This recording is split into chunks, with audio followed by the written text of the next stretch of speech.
एक माँ बाप अपने बच्चे की बीमारी से बहुत परेशान थे। कई हॉस्पिटल में चक्कर लगा लिया लेकिन कहीं भी सुधार नहीं हो रहा था। बच्चे को ठीक होने के लिए एक बड़े ऑपरेशन की आवश्यकता थी। इस ऑपरेशन के लिए काफ़ी सारा पैसा चाहिए था। पिताजी हार मानकर बैठ गए। उन्होंने सोच लिया कि अब मेरा बच्चा नहीं बच पाएगा, क्योंकि उनके पास पैसा नहीं था।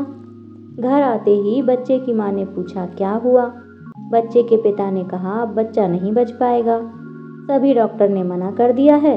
अब तो कोई चमत्कार ही हो तो बच्चा बच जाए। उनकी एक बच्ची जो घर में थी, पिताजी की बातें सुन रही थी। उसने मन ही मन सोचा, ये चमत्कार कहाँ मिलेगा। फिर उसने सोचा कि ये जरूर किसी दवाई का नाम है। उसने अपने पास एक गुल्लक में कुछ पैसे जमा किए हुए थे।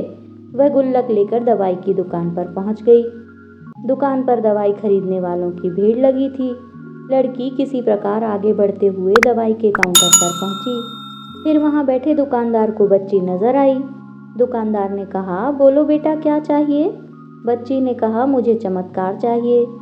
दुकानदार बोला, यह क्या होता है? मेरा भाई बहुत बीमार है, उसके लिए हमें चमत्कार चाहिए। उस दुकान पर एक डॉक्टर भी बैठा हुआ था।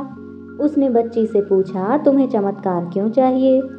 बच्ची ने कहा, मेरे पिताजी मेरी माँ को बोल रहे थे कि मेरा भाई अब बच नहीं पाएगा, उसे बचाने के लिए चमत्कार चाहिए। मैं पैसा लेकर चमत्कार खरीदने आई हूँ। डॉक्टर ने पूछा, इस गुल्लक में कितने पैसे हैं?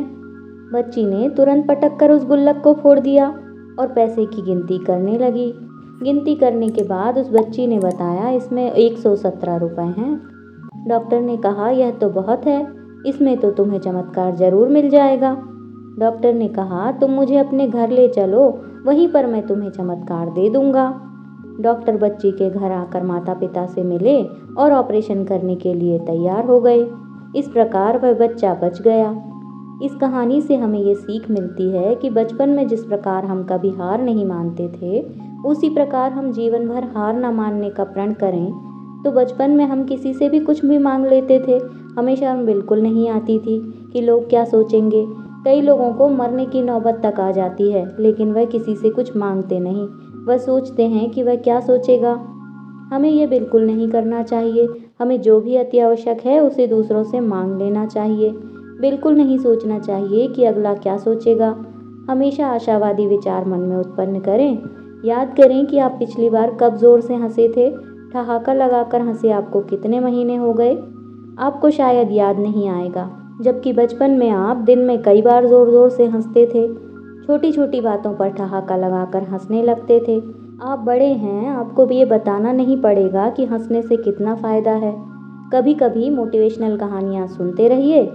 एक कहावत तो आपने ज़रूर सुनी होगी कि उम्र 55 लेकिन दिल बचपन। आपकी उम्र भले ही 55 साल की हो या 85 साल की, लेकिन आपका दिल बचपन की तरह होना चाहिए। कहानी पसंद आई तो इसे लाइक और शेयर करें, साथ में चैनल को सब्सक्राइब करते हुए जाएं। मिलते हैं कल एक नई कहानी के साथ, तब तक आप अपना ख्याल रखिए।